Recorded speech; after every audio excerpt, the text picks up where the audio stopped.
What if the person you trust most is planning your murder? Welcome to Crime Ciphers, where we crack the darkest codes of human deception. Tonight's case will shock you. A family's smart home recorded their own assassination. But the killer made one crucial mistake that will blow your mind. Don't you dare scroll past this. Hit subscribe now, ring that bell, and stay till the final twist that changes everything. Trust me, the ending will haunt you for days. Ready to decode the impossible? Let's dive into digital darkness together. Let's move to our first story. And this one opens with a Christmas tree that would never be decorated, in a home where holiday cheer turned to unspeakable tragedy. In the heart of America's Midwest, where white picket fences and Sunday church bells define the rhythm of life, some of the most chilling crimes have unfolded behind closed doors. Today, we're diving into a case that shook the foundations of a small community and left investigators questioning everything they thought they knew about family dynamics and teenage psychology. This is the story of the Hollis family murders, a tragedy that would forever change the quiet town of Pine Hollow, Michigan. Jonathan Hollis was born on April 3, 1970, in Detroit, Michigan, to working-class parents who instilled in him the values of hard work and determination. By 2000, at age 30, Jonathan had built himself into one of Pine Hollow's most successful real estate agents. Standing at 6 feet 2 inches with piercing blue eyes and a commanding presence, he was the kind of man who demanded respect the moment he walked into a room. His colleagues described him as driven, meticulous, and uncompromising, qualities that made him excellent at closing deals, but perhaps less suited for the nuances of family life. Margaret entered Jonathan's life in 1999 when she moved to Pine Hollow from Chicago to work as a teacher at the local elementary school. Born on September 12, 1975, Margaret was everything Jonathan wasn't: gentle, empathetic, and naturally nurturing. She had dreamed of having a large family and making a difference in children's lives. After a whirlwind romance, they married in June 2000 in a ceremony that the entire town attended. The local newspaper called it the wedding of the year. Their first child, Emily, was born on March 15, 2001. 3 years later, on November 22, 2004, came Michael, named after his father, but carrying his mother's sensitive nature. Finally, in 2013, little Sophie completed their family. To outsiders, the Hollises embodied the American dream: a beautiful home on Maple Street, successful careers, well-behaved children, and active participation in community life. But as with many families that appear perfect from the outside, the Hollis household harbored secrets that would eventually prove deadly. By 2020, those close to the family began noticing subtle changes. Jonathan's business success had made him increasingly demanding, not just of his clients, but of his family. He expected perfection from his children: straight A's, stellar behavior, and unwavering obedience. Emily, naturally academic and compliant, met these expectations with ease, earning her father's approval and a full scholarship to the University of Michigan. Michael, however, was a different story. Born sensitive and introspective, he struggled under his father's rigid expectations. Teachers noted his artistic talents and creative writing abilities, but Jonathan dismissed these as frivolous pursuits that wouldn't lead to a real career. The pressure to follow in his father's footsteps in business created a chasm between father and son that grew wider with each passing year. Margaret found herself caught in the middle, trying to shield her children from Jonathan's criticism while maintaining the facade of a happy marriage. Friends later recalled how she would make excuses for Michael's absences from family gatherings or explain away the tension that seemed to follow the family wherever they went. The breaking point came during Michael's junior year of high school in 2021. His grades plummeted, he withdrew from extracurricular activities, and rumors began circulating about his association with a group of students known for experimenting with drugs and alcohol. When confronted, Michael became defensive and secretive, spending hours locked in his room or disappearing for entire weekends without explanation. In the months leading up to the tragedy, several warning signs emerged that, in hindsight, painted a troubling picture. Michael's English teacher later testified that his creative writing assignments had become increasingly dark and violent. One story, written just weeks before the murders, depicted a character who felt trapped by family expectations and fantasized about making them all pay. The family physician revealed that Margaret had brought Michael in for consultation about his mood swings and withdrawal. However, when the doctor suggested therapy, Jonathan firmly refused, stating that the Hollis family doesn't air its dirty laundry to strangers. Perhaps most chilling was the testimony of Michael's best friend, Tyler, who revealed that Michael had begun talking about hearing voices and feeling like he was being watched. Tyler described instances where Michael would suddenly stop mid-conversation, claiming he heard someone calling his name, even when they were completely alone. The final straw came just 3 days before the murders, when Michael was caught stealing money from his mother's purse. The confrontation with his father was explosive, with neighbors reporting shouting that lasted well into the night. The next morning, Michael appeared at school with a black eye and a story about falling downstairs that convinced no one. December 11th, 2022, started like any other winter day in Pine Hollow. Snow had been falling steadily since morning, creating the kind of picturesque scene that belonged on a Christmas card. The Hollis family had planned a quiet dinner at home, followed by decorating their Christmas tree, a tradition Margaret had insisted on maintaining despite the growing tension in the household. According to the timeline investigators later reconstructed, the evening began normally enough. Emily was home from college for winter break, excited to spend time with her family. Sophie had been looking forward to decorating the tree all week. Even Jonathan seemed to be making an effort to be pleasant, perhaps recognizing that his harsh words to Michael earlier in the week had gone too far. But beneath the surface, Michael was planning something unthinkable. At approximately 11:45 p.m., after the rest of the family had gone to bed, Michael made his way to his father's study where Jonathan kept his hunting rifles locked in a glass cabinet. Using a hammer, Michael shattered the lock and retrieved a .30-06 hunting rifle along with a box of ammunition. What happened next would forever haunt the small town of Pine Hollow. Moving with deliberate precision, Michael first entered his parents' bedroom. Both Jonathan and Margaret were asleep when he fired 2 shots, one for each parent. The sounds didn't wake the neighbors.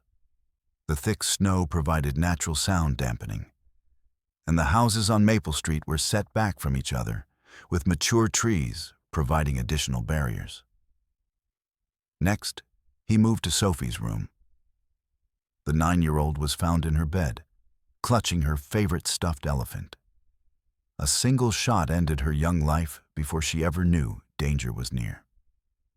Finally, Michael turned the gun on Emily, who was asleep in her childhood bedroom that she occupied when home from college. Like the others, she showed no signs of struggle, suggesting she never woke up. The entire sequence of murders took less than 15 minutes, but the methodical nature of the killings suggested this was not a sudden psychotic break, but rather a carefully planned execution. Michael made no attempt to flee or hide his actions. When police arrived the next morning, alerted by Emily's roommate who became concerned when Emily didn't answer her phone, they found Michael sitting calmly in the living room, the rifle placed carefully on the coffee table beside him. His first words to the arresting officers were, "I'm ready to go now. They can't hurt me anymore." The investigation that followed painted a complex picture of a young man who had been struggling with mental health issues for years without proper intervention. Michael's journal, discovered in his bedroom, contained entries dating back 2 years that detailed his growing resentment toward his family and increasingly distorted perceptions of reality. One entry, dated just a week before the murders, read, "They think they know what's best for me, but they're the ones who are sick. They're the ones who need to be stopped. The voices tell me they understand. The voices tell me what I have to do." The forensic psychiatrist assigned to evaluate Michael diagnosed him with severe depression with psychotic features, possibly triggered by years of emotional abuse and unrealistic family expectations. However, she also noted that his ability to plan and execute the murders showed a level of premeditation that complicated any insanity defense. The trial of Michael Hollis began on September 15th, 2023, and lasted 6 weeks. The prosecution argued that despite his mental health issues, Michael knew right from wrong and had planned the murders carefully. They pointed to the deliberate way he broke into the gun cabinet, the methodical manner of the killings, and his calm demeanor afterward as evidence of premeditation. The defense painted a picture of a young man who had been emotionally destroyed by years of psychological abuse and unrealistic expectations. They argued that Michael's mental breakdown was the inevitable result of untreated depression and the toxic family dynamics that had been ignored for too long. Ultimately, the jury found Michael guilty on 4 counts of first-degree murder. He was sentenced to life in prison without the possibility of parole. The judge, in delivering the sentence, noted that while he felt sympathy for the mental health struggles that led to the tragedy, the deliberate nature of the crimes left him no choice but to impose the maximum penalty. The Hollis family murders sent shockwaves through Pine Hollow and sparked a national conversation about mental health awareness, family dynamics, and the warning signs of violence. The case was featured in numerous documentaries and true crime podcasts, each attempting to understand how a family that seemed so perfect could harbor such deadly secrets. Many questions remain unanswered. Could the tragedy have been prevented if Michael had received proper mental health treatment? Were there other warning signs that were missed or ignored? And perhaps most haunting of all, how many other families are struggling with similar dynamics, hidden behind the facade of success and respectability? Today, Michael Hollis remains incarcerated at the Kinross Correctional Facility in Michigan, where he has spent over 2 years. In rare interviews, he has expressed remorse for his actions, but maintains that he was not in control of his faculties on the night of the murders. The house on Maple Street where the Hollis family died has changed hands several times, with each new owner struggling to escape the shadow of its tragic history. The town of Pine Hollow eventually erected a small memorial in the local park, not to sensationalize the tragedy, but to remember 4 lives lost and to serve as a reminder of the importance of mental health awareness and family support. The case continues to resonate with true crime enthusiasts and mental health advocates alike, serving as a chilling reminder that sometimes the most dangerous threats come from within our own families, and that the American dream can quickly become an American nightmare when mental health is ignored and family problems are swept under the rug. As we close this chapter on one of Michigan's most recent tragic family annihilations, we're left with more questions than answers, and a sobering reminder that behind every picture-perfect family, there may be struggles that desperately need attention before it's too late. Let's move to our second story. And this one unfolds under the heavy winter sky of Evansville, Indiana, where a family's laughter was silenced forever by an unthinkable betrayal. In January 2023, the Gill family seemed to embody everything good about small-town America. James Gill, 35, worked as a warehouse supervisor at Miller Furniture Company, a job that provided steady income for his growing family. His wife, Maya, 32, served as a pediatric nurse at the local hospital, where her gentle nature and dedication made her beloved by colleagues and patients alike. Together, they were raising two beautiful children, Hannah, 14, a bright freshman with dreams of becoming a teacher, and Lucas, 11, a soccer enthusiast who lit up every room with his infectious smile. The Gills lived on Maple Street in a modest two-story home with a white picket fence and a garden that Maya tended with care. Their neighbors often spoke of them as the kind of family you'd want living next door, always ready to lend a helping hand, quick with a friendly wave, and generous with their time for community events. James coached Lucas's Little League team, while Maya volunteered at Hannah's school fundraisers. They were woven into the very fabric of Evansville's close-knit community. But in the winter of 2023, their world would be shattered by a predator who saw their home not as a sanctuary of love and laughter, but as an opportunity for easy gain. January 15th, 2023 started like any typical Sunday for the Gill family. They attended morning services at First Baptist Church, where James served as a deacon and Maya sang in the choir. After church, they took the kids to visit Maya's elderly mother, bringing her homemade soup and spending the afternoon playing board games and catching up on family news. It was the kind of simple, meaningful day that would later feel precious beyond measure. As evening approached, the family returned home around 6:30 p.m. Hannah had homework to finish. Lucas wanted to practice his soccer drills in the backyard despite the cold, and Maya was preparing a pot roast for dinner. James settled into his favorite chair to review some paperwork from the warehouse. It was a scene of perfect domestic tranquility, the last normal moments the Gill family would ever share. What they didn't know was that Henry Mills, a 28-year-old career criminal with a lengthy history of breaking and entering, had been watching their house for 3 days. Recently released from a 2-year stint in county jail for burglary, Henry was desperate to score quick cash to feed his methamphetamine addiction. To him, the Gills weren't a loving family. They were just obstacles between him and whatever valuables he could find inside their home. Around 8:45 p.m., while Maya was helping Lucas with his math homework and Hannah was upstairs reading, Henry struck. Using a crowbar, he pried open the back door that led into the family's kitchen.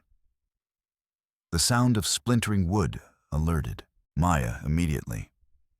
But before she could react, Henry was inside, brandishing a .38 caliber revolver.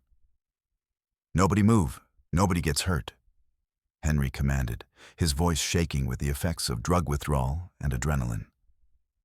Maya instinctively moved to shield Lucas, who had begun to cry. Hannah, hearing the commotion from upstairs, started to come down but froze when she saw the armed intruder threatening her family. Henry forced all 3 family members into the living room, using extension cords and duct tape he found in James's toolbox to bind their hands and feet. His behavior was erratic and unpredictable. One moment almost apologetic, the next violently aggressive. Maya tried to keep the children calm, whispering soothing words even as her own heart raced with terror. When James arrived home from his evening shift at 9:20 p.m., he walked directly into a nightmare. Seeing his family bound and terrorized, and facing Henry's gun, James made a split-second decision that would define his final moments. Instead of complying with Henry's demands, he lunged forward, hoping to overpower the intruder and protect his loved ones. The struggle was brief but violent. Henry, caught off guard but desperate, pulled the trigger.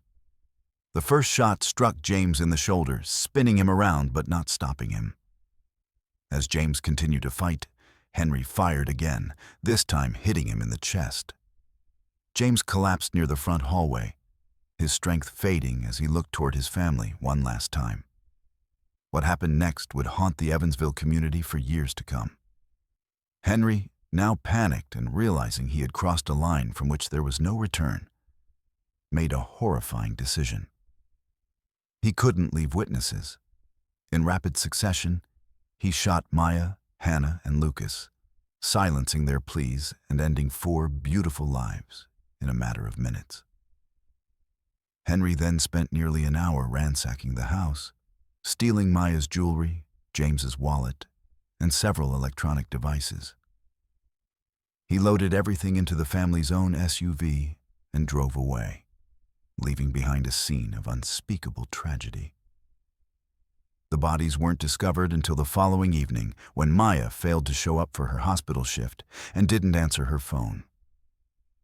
Concerned colleagues contacted police for a welfare check. Officer Leah Martinez was the first to arrive, and what she found inside the Gill home would stay with her for the rest of her career. The investigation that followed was intense and methodical. Detective Mateo Foster, a 20-year veteran of the Evansville Police Department, led the case. Evidence at the scene pointed clearly to a robbery gone wrong, but the level of violence suggested something more personal and sadistic. The break came 3 days later when Henry, in a drug-fueled paranoia, crashed the stolen SUV during a police chase in neighboring Henderson County. When officers searched the vehicle, they found Maya's distinctive wedding ring and James's engraved watch, items that immediately connected Henry to the Gill family murders. Under interrogation, Henry initially claimed he had purchased the items from an unknown person. However, forensic evidence was overwhelming. His fingerprints were found throughout the Gill home, ballistics matched his gun to the bullets that killed the family, and blood evidence on his clothing sealed his fate. During his confession, Henry showed little remorse, claiming he never meant for things to go that far, and that James's resistance had forced his hand. He described the murders with a chilling detachment that shocked even experienced detectives. The trial began in September 2023 and lasted 3 weeks. The prosecution, led by District Attorney William Chen, presented a methodical case that painted Henry as a predator who showed no mercy to an innocent family. The defense attempted to argue diminished capacity due to drug addiction, but the jury saw through this desperate strategy. Victim impact statements from Maya's mother, James's brother, and dozens of community members filled the courtroom with tears and memories of a family whose lives had been cruelly cut short. Maya's mother spoke of grandchildren she would never see graduate. James's brother described a man who had been his best friend since childhood, and their pastor shared memories of a family that had made their church and community stronger. On October 12, 2023, Henry Mills was found guilty on 4 counts of first-degree murder and sentenced to life in prison without the possibility of parole. Judge Lillian Sullivan, in delivering the sentence, noted that the calculated nature of the crime and Henry's lack of remorse left her no choice but to impose the maximum penalty allowed by law. The Gill family murders sent shockwaves through Evansville, a city that prided itself on being safe and family-friendly. In response, the community established the Gill Family Memorial Fund, which provides scholarships for local students and supports victims of violent crime. A small memorial garden was planted in the park where Lucas used to play soccer, featuring 4 maple trees that bloom each spring in remembrance. The house on Maple Street stood empty for over a year before finally being purchased by a young couple who slowly brought life back to the neighborhood. They knew the history, but refused to let Henry's evil define the space where a loving family had once made precious memories. Today, Henry Mills serves his sentence at Indiana State Prison, where he will remain for the rest of his natural life.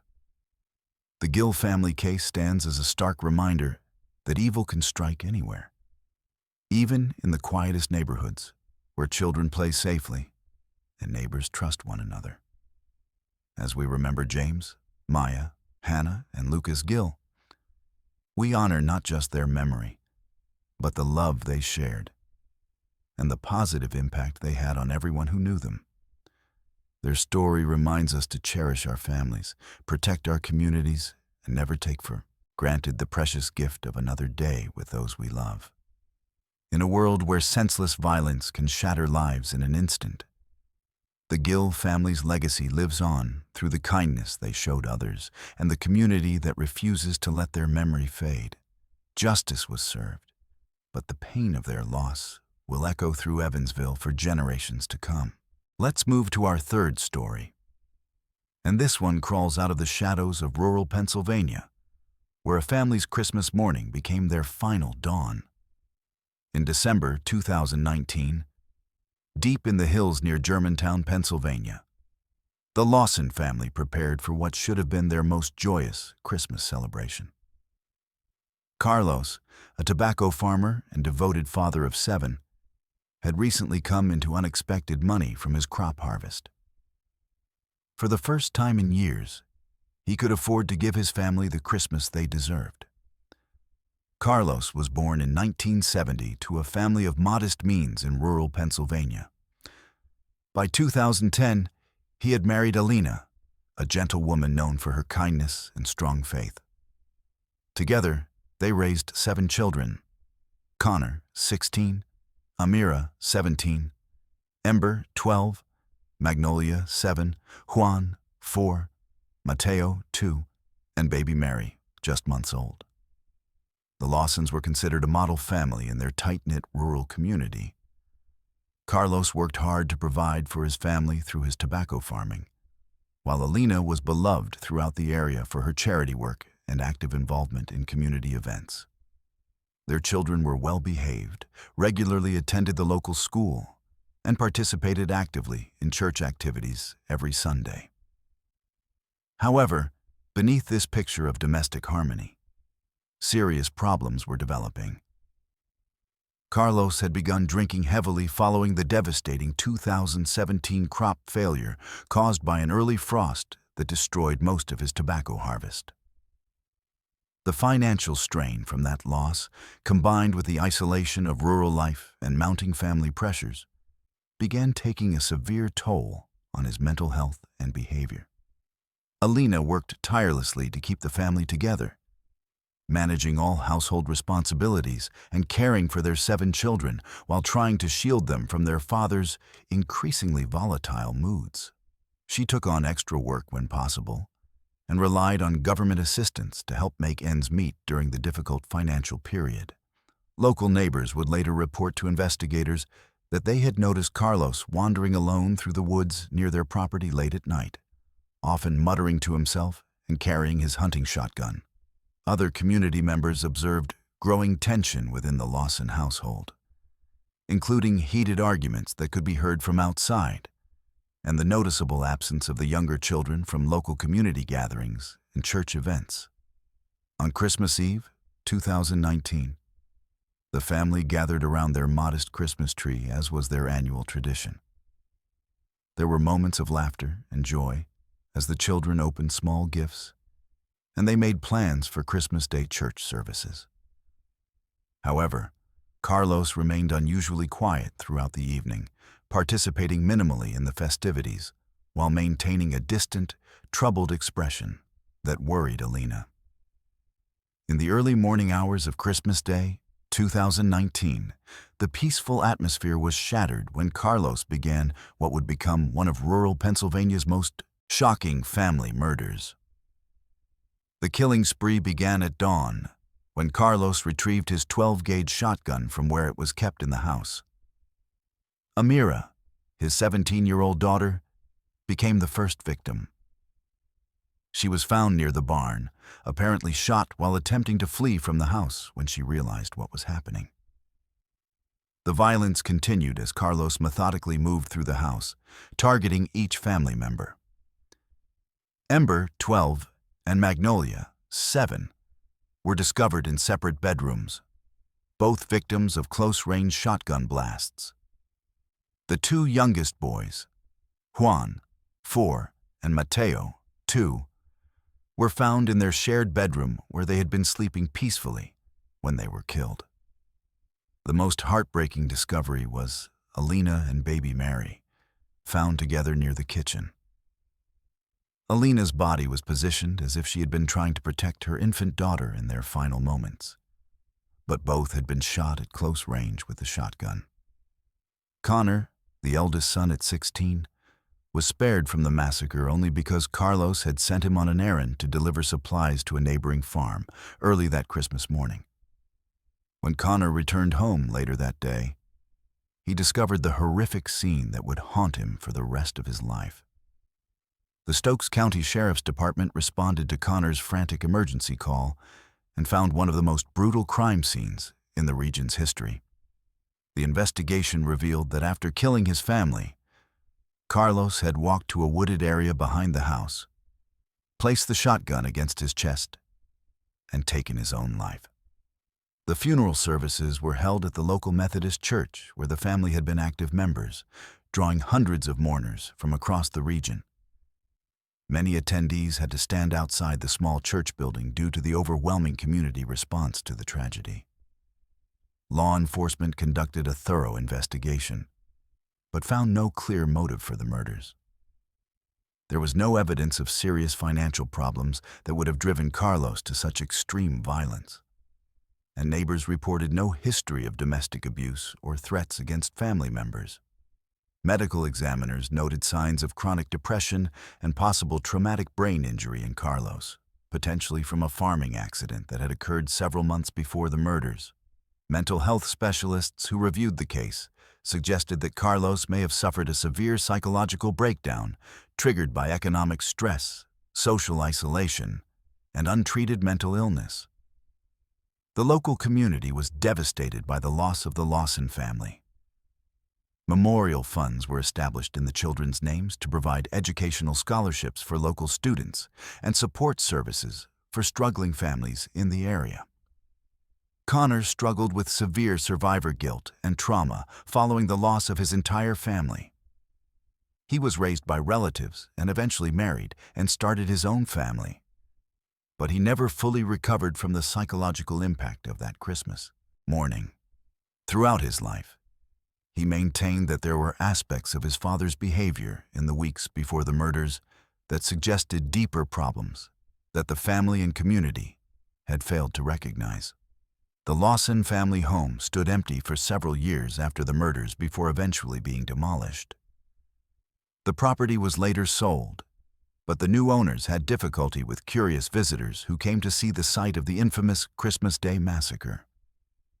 Forensic experts who studied the case noted the methodical nature of the killings, which suggested that Carlos had planned the murders rather than acting in a moment of sudden rage.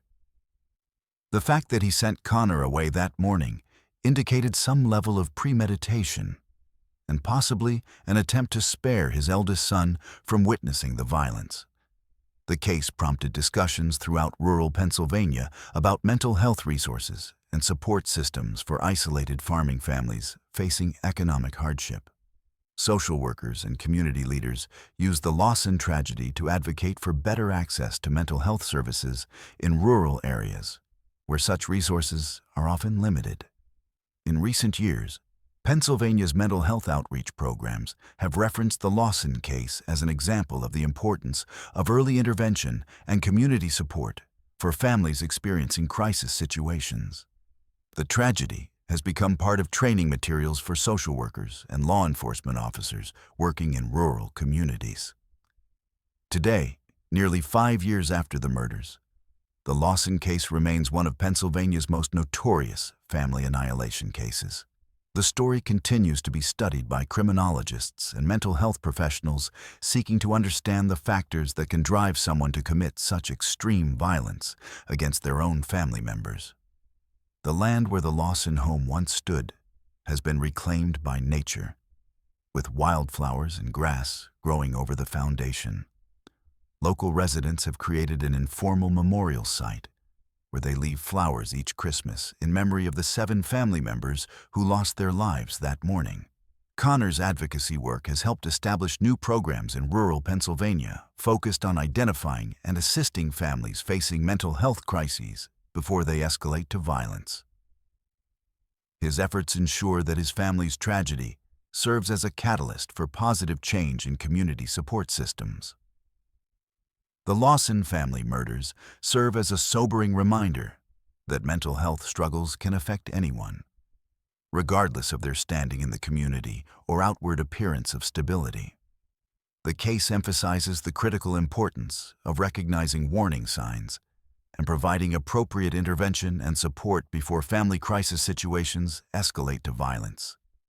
As we remember Carlos, Alina, Connor, Amira, Ember, Magnolia, Juan, Mateo, and baby Mary Lawson, their story continues to impact mental health awareness and family support programs throughout rural America, ensuring that their tragic loss contributes to preventing similar tragedies in other communities. Let's move to our 4th story. And this one emerges from the digital shadows of a modern America, where a family's smart home technology became the key to solving their own murders. They say technology makes us safer.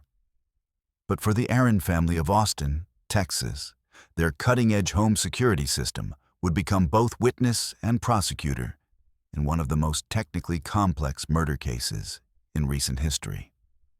On the morning of March 15, 2021, what appeared to be a straightforward home invasion would evolve into a digital forensics nightmare that challenged everything investigators thought they knew about modern crime solving.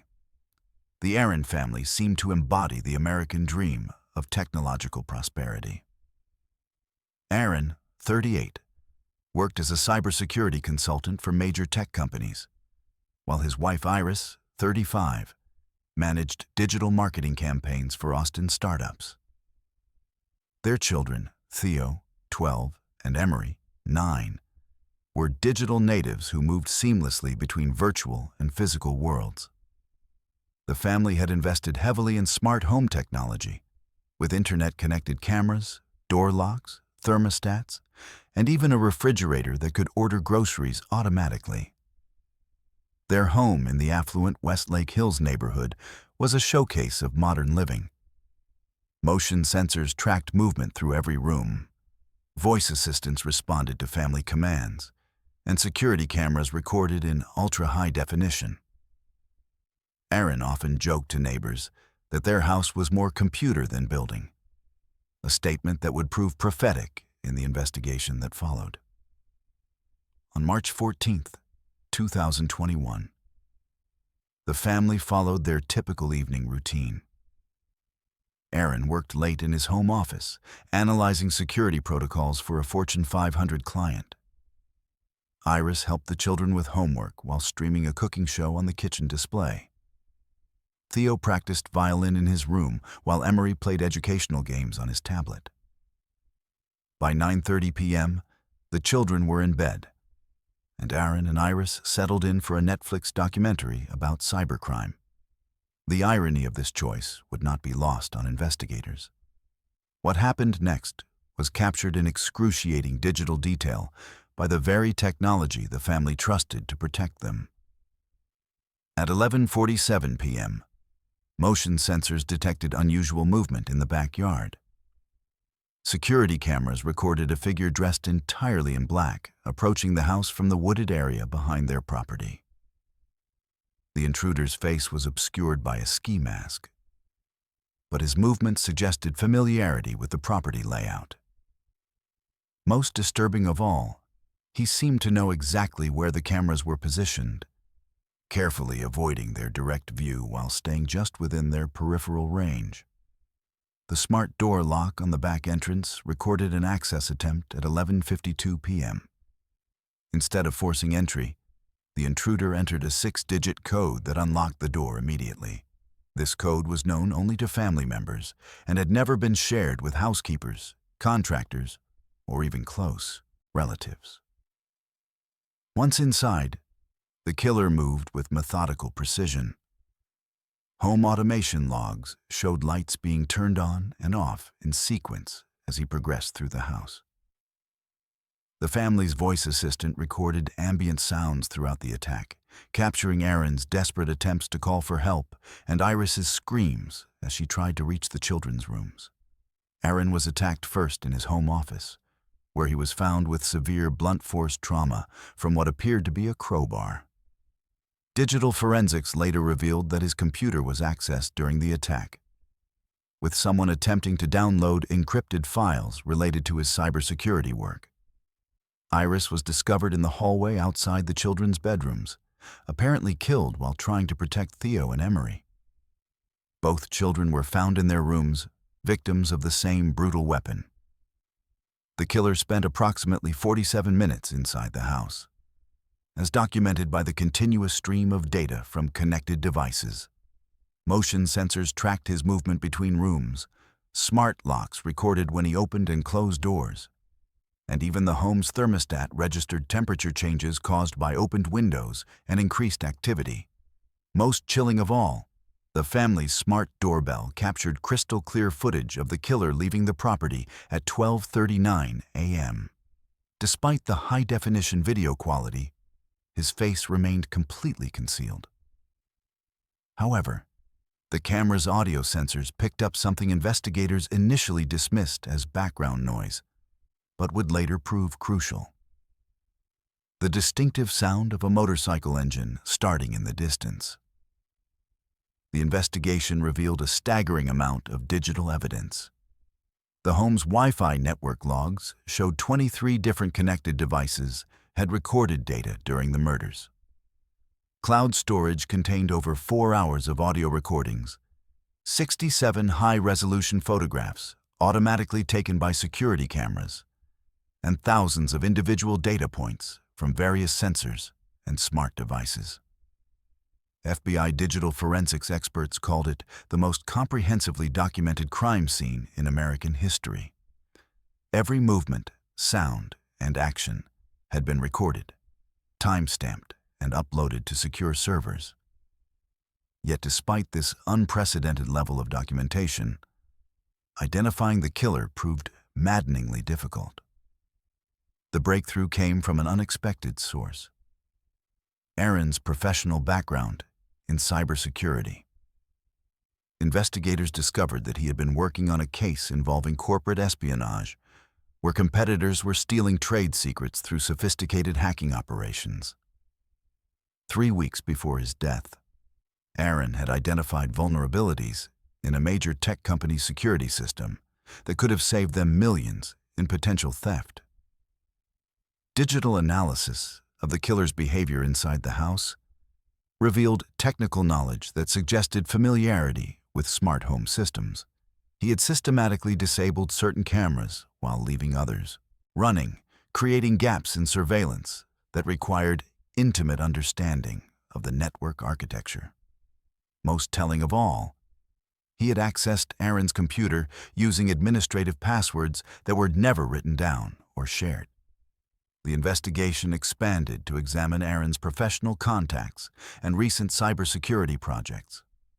FBI agents interviewed dozens of tech industry executives, competing consultants, and foreign nationals who might have had access to sensitive information Aaron was protecting. The case took a dramatic turn when investigators analyzed metadata from the smart home devices and discovered that someone had been remotely accessing the family's network for months before the murders. Hidden in thousands of routine data transmissions were subtle signs of unauthorized surveillance. The killer had been watching the family through their own security system, learning their routines, movements, and security measures. Advanced digital forensics revealed that the remote access originated from IP addresses traced to a sophisticated botnet operation based in Eastern Europe. However, the actual killer appeared to be a local contract assassin hired through dark web intermediaries to eliminate Aaron before he could expose the full extent of the corporate espionage network. The motorcycle sound captured by the doorbell camera became crucial evidence when acoustic analysis matched it to a specific make and model of bike. Traffic cameras throughout Austin were examined, and investigators identified 17 motorcycles of that type traveling through the area on the night of the murders. One belonged to Marcus Chen, a former military contractor with expertise in electronic surveillance and a history of violence. Marcus's arrest on April 3, 2021, came after digital forensics connected his personal devices to the botnet used to surveil the Aaron family.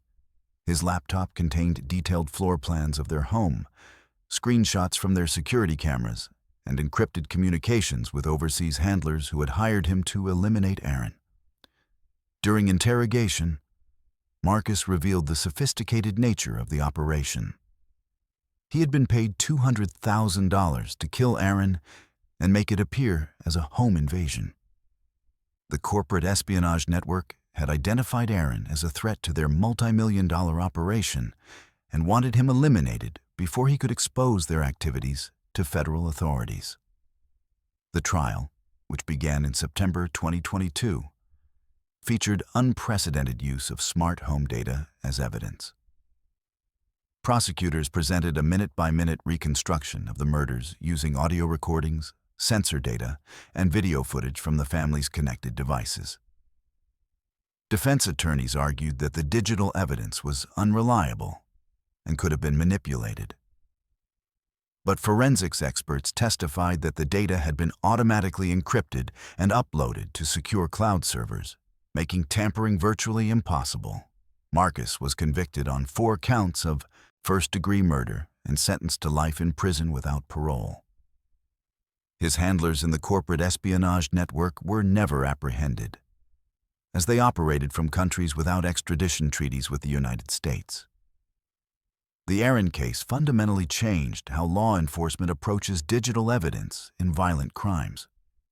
The FBI established new protocols for collecting and analyzing smart home data, while technology companies began implementing stronger security measures to prevent unauthorized access to connected devices. Aaron's cybersecurity firm established a foundation in the family's memory to promote digital privacy and security education. The Aaron home was eventually sold, but the new owners kept the smart home system active as a memorial to the family's commitment to technological innovation. Today, the case stands as a stark reminder that our increasingly connected world creates both opportunities and vulnerabilities. The same technology that documented the Aaron family's murder also provided the evidence needed to bring their killer to justice, proving that, in the digital age, even the most sophisticated criminals leave traces that can never be completely erased. As we remember Aaron, Iris, Theo, and Emery, their story continues to influence digital security practices and criminal investigation techniques, ensuring that their tragic deaths contribute to protecting other families in our interconnected world. Let's move to our 5th story. And this one unfolds in the marble halls of justice, where the man sworn to uphold the law became its most shocking violator. This chaos unfolding before you is not caused by a street criminal, a drug dealer, or a gang member. The man in handcuffs being led away by officers is a respected judge, a former state senator, and someone who once held the power to decide the fate of others. But behind the polished image and judicial robes was a darkness no one saw coming until it was far too late. What unfolded next would leave an entire community shaken and a family broken forever. Louis Mason was not just another public servant. He was the epitome of authority, a man who had worn every badge of trust Ohio could offer. From walking the marble halls of the State House to commanding silence in the courtroom as a common pleas judge, his presence demanded respect, and his voice carried weight. He had shaped laws and passed judgments, upheld justice with what appeared to be a steady hand, and stood beside those crafting policy that affected millions of lives. Born on August 26, 1967, in Shaker Heights, Ohio, Louis followed a path that seemed carved out for greatness. from the hallways of Shaker Heights High School to the academic rigor of the College of Worcester, and finally to the esteemed University of Michigan Law School where he earned his Juris Doctor in 1992. Mason's journey looked like the making of a legacy. Every step he took was calculated. Every role he stepped into only added to his growing reputation. Between 2002 and 2008, Lewis served in the Ohio General Assembly, first as a representative and then as a senator, moving through the ranks with a confidence that suggested he wasn't just part of the system. He was built for it. His dedication and charm caught the attention of Governor Elion Strickland, who appointed him as a judge to the Cuyahoga County Court of Common Pleas in 2008. This was a position of weight and visibility, a place where power wasn't just practiced, it was absolute. Nearly a decade later, in 2017, Lewis returned to public service as the Minority Business Development Administrator under Cleveland Mayor Cairo Jackson. To outsiders, it seemed like a full-circle moment. An accomplished man continuing to serve, continuing to lead. His name appeared in political rosters and press releases, his image still polished and his influence very much intact. But in the quiet corners of his world, behind closed doors and far from the flash of cameras, tension was building. Those who paid close enough attention might have felt it.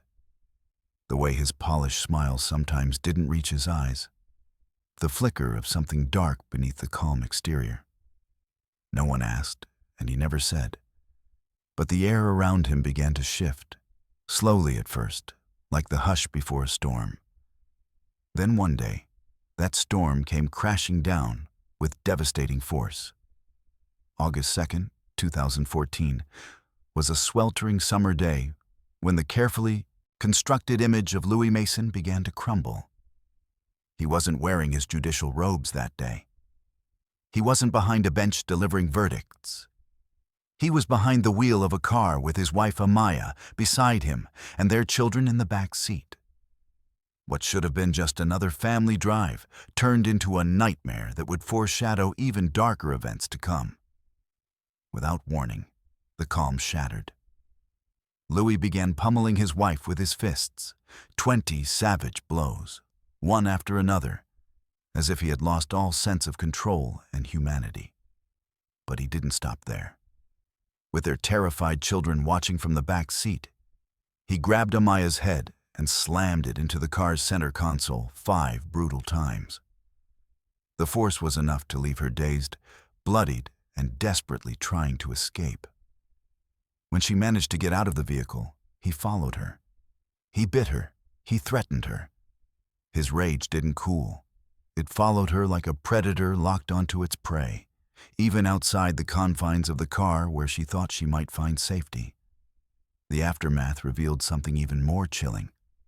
When police searched Louis's home, they didn't find the quiet, book-filled sanctuary one might expect from a respected judge.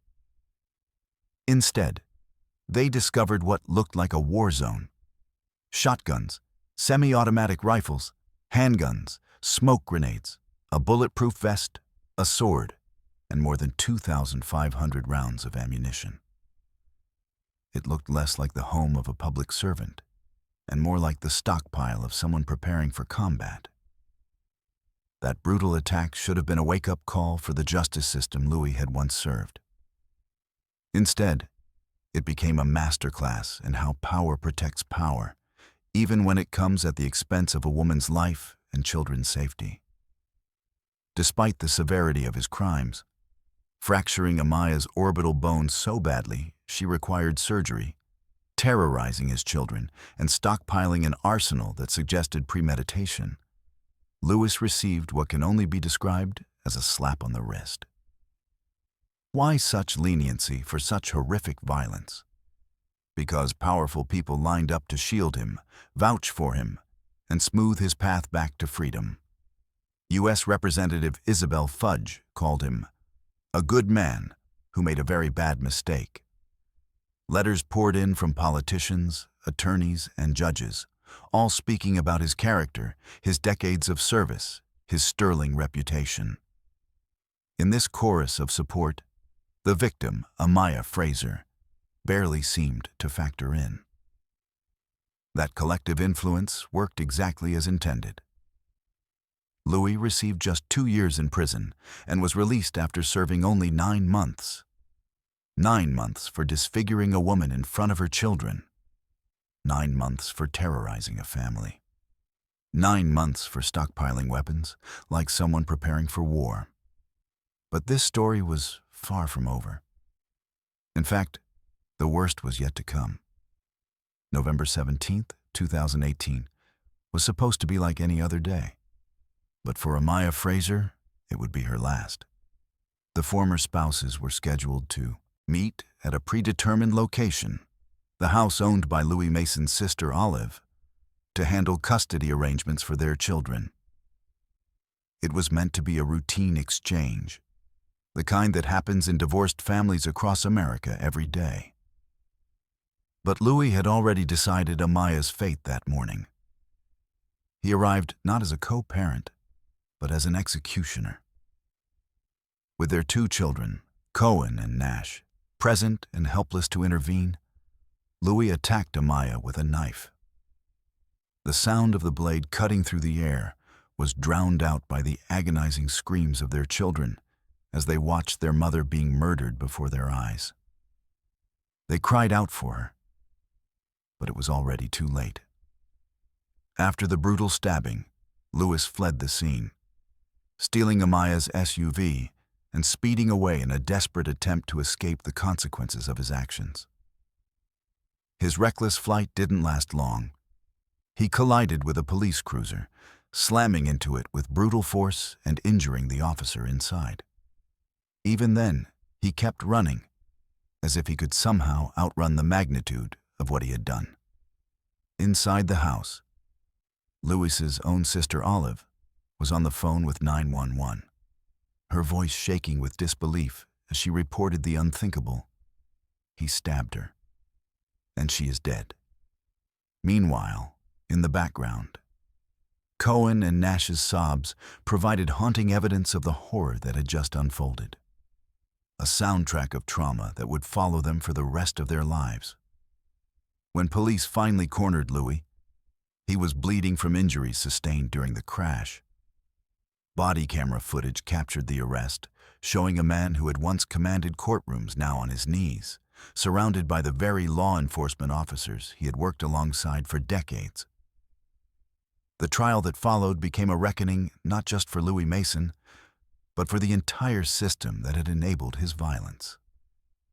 Despite his initial plea of not guilty, Louis eventually changed his plea, admitting to aggravated murder, felonious assault, violating a protection order, and grand theft.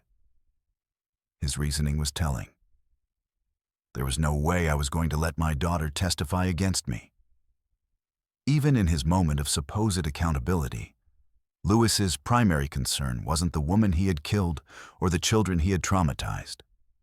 It was protecting his own image as a father, maintaining the delusion that he was somehow shielding his children rather than destroying their lives. Judge Grant sentenced Louis to life in prison, but with a possibility of parole after 35 years. That means at age 87, if he lives that long, the man who shattered a family could potentially walk free. For many in the community, the possibility of parole felt like a second betrayal, because some crimes, they argued, deserve no second chances. But Amaya Fraser's death wasn't in vain. Her tragic story became the catalyst for sweeping legislative reform known as Amaya's Law. This comprehensive bill, introduced by Ohio State Representative Peyton Boyd and supported by over 32 co-sponsors, aims to prevent future tragedies by addressing the systemic failures that cost Amaya her life. The law includes mandatory risk assessment training for police officers, 24/7 access to protection orders, expanded definitions of child endangerment to include witnessing domestic violence, and broader definitions of aggravated murder that recognize the deadly pattern of escalating domestic abuse.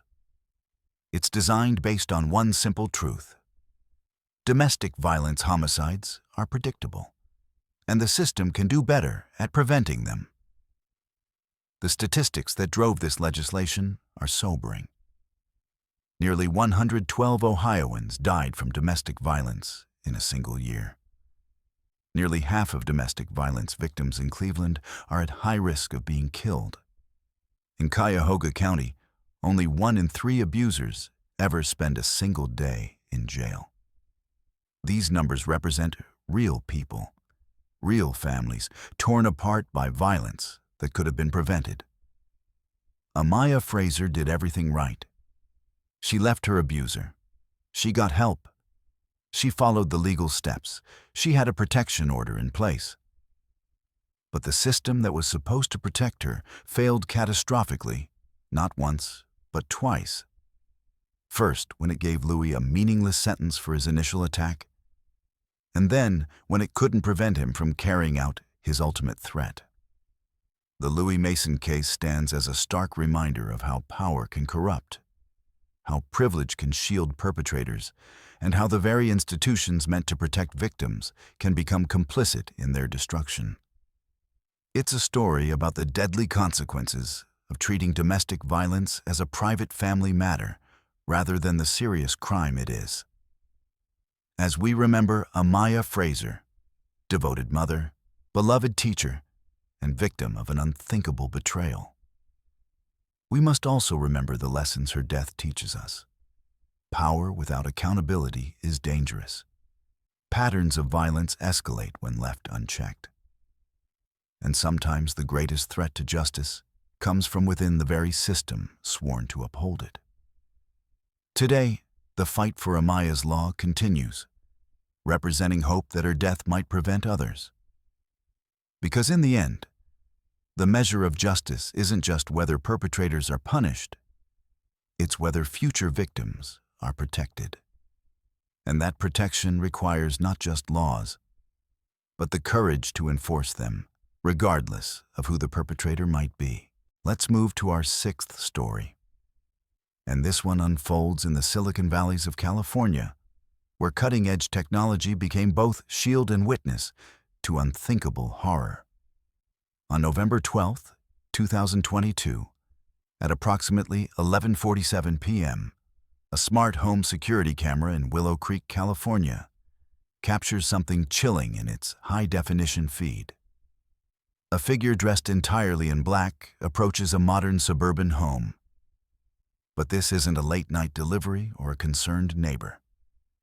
The timestamp shows the exact moment when advanced home security technology fails to protect the very family it was designed to safeguard. Hi, I'm Alex, and welcome to Digital Evidence Files. Today we're examining the case of the Rodriguez family massacre, a brutal crime where state-of-the-art smart home technology became both the killer's greatest obstacle and investigators' most valuable witness. What begins as a routine home invasion quickly transforms into a complex web of cyber-espionage, digital manipulation, and premeditated murder that challenges everything we thought we knew about modern home security. Zion Rodriguez, 38, was a cybersecurity consultant for Silicon Valley's most prestigious tech companies. His expertise in digital security systems made him both invaluable to his clients and, tragically, a target for those who operated in the shadows of the digital world.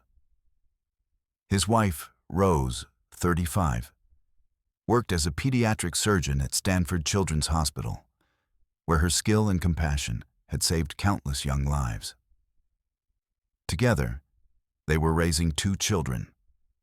Julia, 14, a gifted programmer already following in her father's footsteps, and Emilio, 10, whose infectious enthusiasm for robotics competitions lit up every room he entered. The Rodriguez family had invested heavily in their home security infrastructure. Motion sensors tracked movement through every room, smart locks monitored all entry points, and an array of cameras provided 24/7 surveillance coverage. Zion had personally overseen the installation, integrating military-grade encryption and redundant backup systems. Their Willow Creek home wasn't just a residence, it was a fortress designed by one of the industry's leading experts. But on that November night, their technological fortress became a digital crime scene that would revolutionize how investigators approach modern homicides. At 11:52 p.m., the home's AI security system detected an anomaly. Someone had gained entry through the smart lock on the back door, but the entry code wasn't associated with any family member.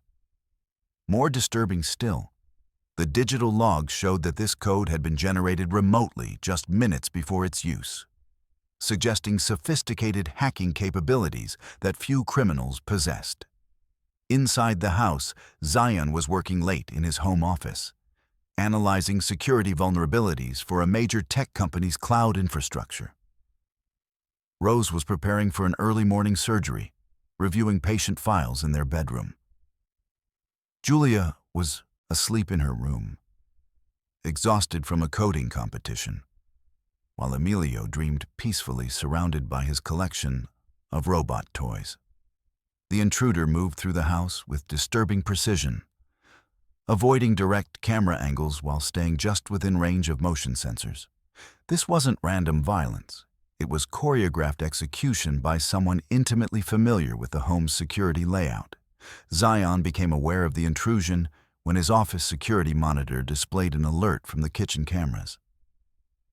As he stood to investigate, the intruder struck with calculated brutality. The forensic evidence later revealed a fierce struggle. Overturned furniture, blood spatter on the walls, and Zion's desperate attempts to reach the panic button that would have alerted local law enforcement. Rose, hearing the commotion downstairs, attempted to call 911 while moving toward the children's rooms. Security cameras captured her final moments as she tried to shield her family from an attacker who showed no mercy. The medical examiner's report would later detail the horrific extent of her injuries. Defensive wounds that spoke to a mother's final, desperate attempt to protect her children. Julia was found in her bedroom, her laptop still open to a programming project she'd been working on.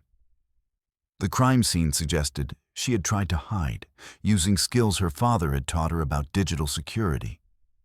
But physical barriers proved inadequate against human violence. Emilio's room became the final scene of horror. A child sanctuary transformed into a nightmare that would haunt investigators for years to come. But the killer's most chilling behavior occurred after the murders were complete. For nearly 3 hours, he remained in the house, moving through rooms as if he owned them. Smart home sensors tracked his every movement.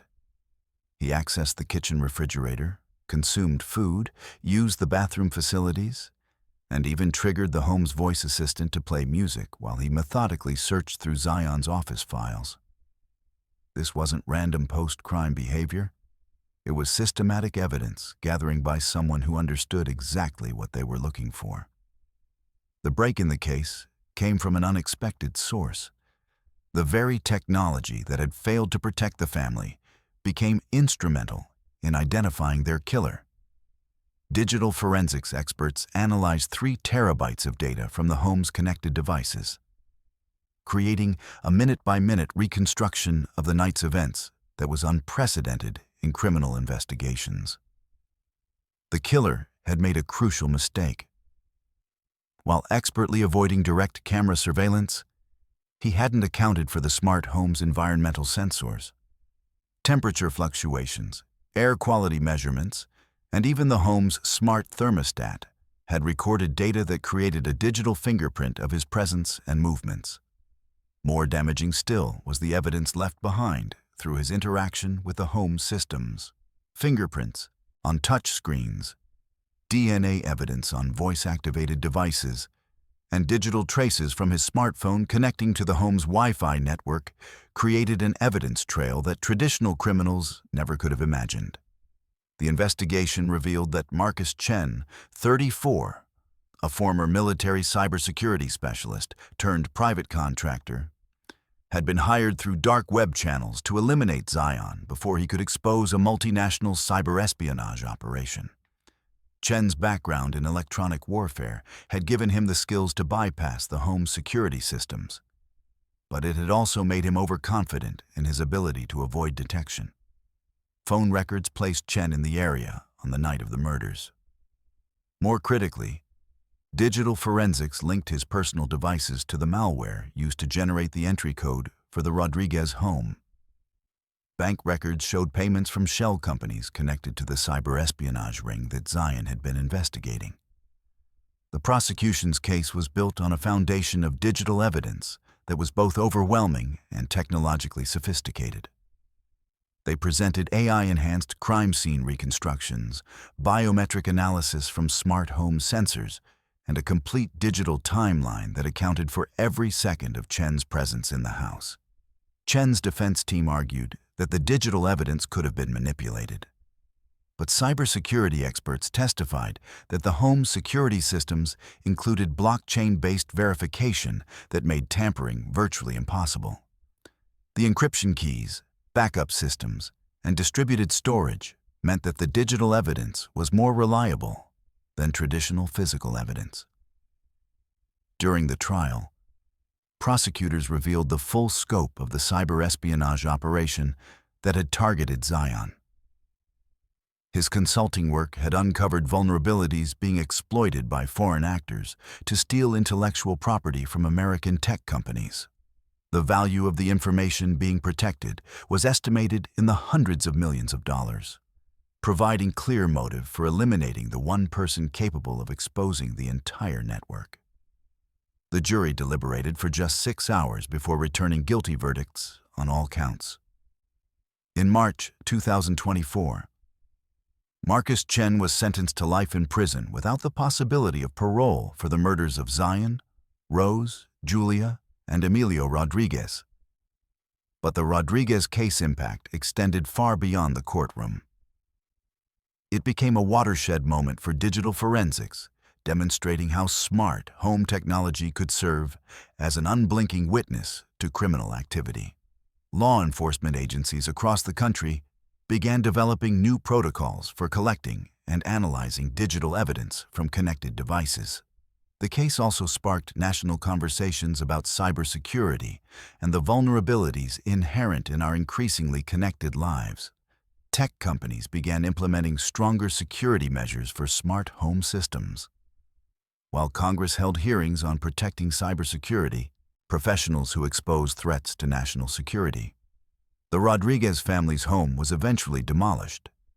But their legacy lives on through the Zion Rodriguez Cybersecurity Foundation, established by Rose's parents to provide scholarships for students pursuing careers in digital security. The foundation's mission statement reflects the family's values: protecting the digital world so families can live safely in the physical one. Today, the Rodriguez case serves as both a cautionary tale and a beacon of hope. It reminds us that technology alone cannot protect us from human evil, but when properly utilized, it can ensure that justice prevails even in the darkest circumstances. As investigators continue to solve crimes using digital evidence that the Rodriguez case helped legitimize, we remember a family whose expertise in the digital world couldn't save them from analog violence, but whose deaths revolutionized how we pursue justice in the 21st century. The smart home security footage that captured their killer also captured their memory. 4 lives cut short by greed and espionage, but whose legacy continues to protect countless others through the advancement of digital forensics and cybersecurity awareness. In our interconnected world, the Rodriguez family's story stands as a reminder that behind every digital device and security system are real people deserving of protection, justice, and remembrance. Thank you, Cipher Seekers, for journeying into the shadows with Crime Ciphers today. Your curiosity and sharp minds fuel this channel's quest for truth with every episode. If today's decoding sparked your intrigue, Obliterate that subscribe button and ignite the bell so no secrets slip by. Share your theories in the cryptic commentary below. Your insight could shed light on our next mystery. Hungry for more enigmas? Command the next cipher in the comments. Stay vigilant, stay brilliant, and remember, together, we unlock what others overlook.